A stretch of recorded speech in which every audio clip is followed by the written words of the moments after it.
সিন্ধু পানি চুক্তির অধীনে ভারত যদি ইসলামাবাদকে তার ন্যায্য পানির ভাগ থেকে বঞ্চিত করে তাহলে তার দেশ যুদ্ধে যাবে। পাকিস্তানের সাবেক পররাষ্ট্রমন্ত্রী বিলাওয়াল ভুট্টো জারদারি একথা বলেছেন। গত 22 এপ্রিল পেহেলগামে সন্ত্রাসী হামলায় 26 জন নিহত হওয়ার পরপরই ভারত 1960 সালে স্বাক্ষরিত সিন্ধু পানি চুক্তি স্থগিত করে। গত সপ্তাহে ভারতের স্বরাষ্ট্রমন্ত্রী অমিত শাহ ঘোষণা করেন, ঐতিহাসিক চুক্তিটি আর কখনো পুনরুদ্ধার করা হবে না।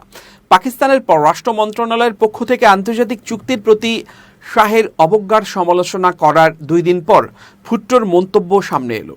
পার্লামেন্টে এক ভাষণে ভুট্টো চুক্তি স্থগিত করার ভারতের সিদ্ধান্তকে প্রত্যাখ্যান করেন এবং পাকিস্তানের ভাগের পানি পাওয়ার হুমকি দেন।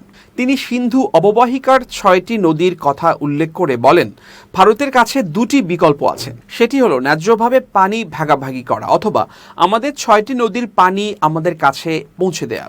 আইডব্লিউটি এখনও বিদ্যমান, তাই চুক্তিটি স্থগিত রাখা যাবে না।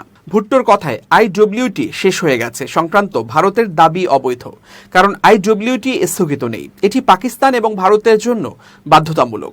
জাতিসংঘের সনদ অনুসারে পানি বন্ধ করার হুমকি অবৈধ। পাকিস্তান পিপলস পার্টির প্রধান ভুট্টো হুমকিও দিয়েছেন যে যদি ভারত এই হুমকি অনুসরণ করার সিদ্ধান্ত নেয় তাহলে পাকিস্তানকে যুদ্ধে যেতে হবে।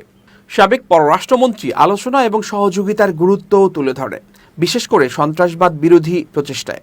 তিনি বলেন, যদি ভারত পাকিস্তান আলোচনার টেবিলে না বসে তাহলে সহিংসতা আরও তীব্র হবে।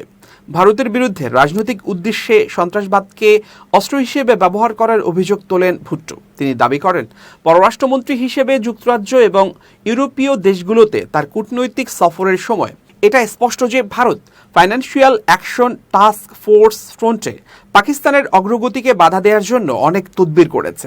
বিলাওয়াল ভুট্টো দাবি করেন, যখন পাকিস্তান সফলভাবে FATF এর ধূসর তালিকা থেকে সাদা তালিকায় চলে এসেছে তখন ভারত মিথ্যা বর্ণনা এবং কূটনৈতিক চাপ ব্যবহার করে আমাদের ধূসর তালিকায় ফিরিয়ে আনার জন্য সর্বাত্মক প্রচেষ্টা চালিয়েছে। বিলাওয়াল আরও বলেন, পাকিস্তান বিশ্ব মঞ্চে কাশ্মীরের বিষয়টি উত্থাপন করতে সফল হয়েছে এবং প্রেসিডেন্ট ডোনাল্ড ট্রাম্প কাশ্মীরের বিষয়ে মধ্যস্থতার পক্ষে কথা বলেছেন।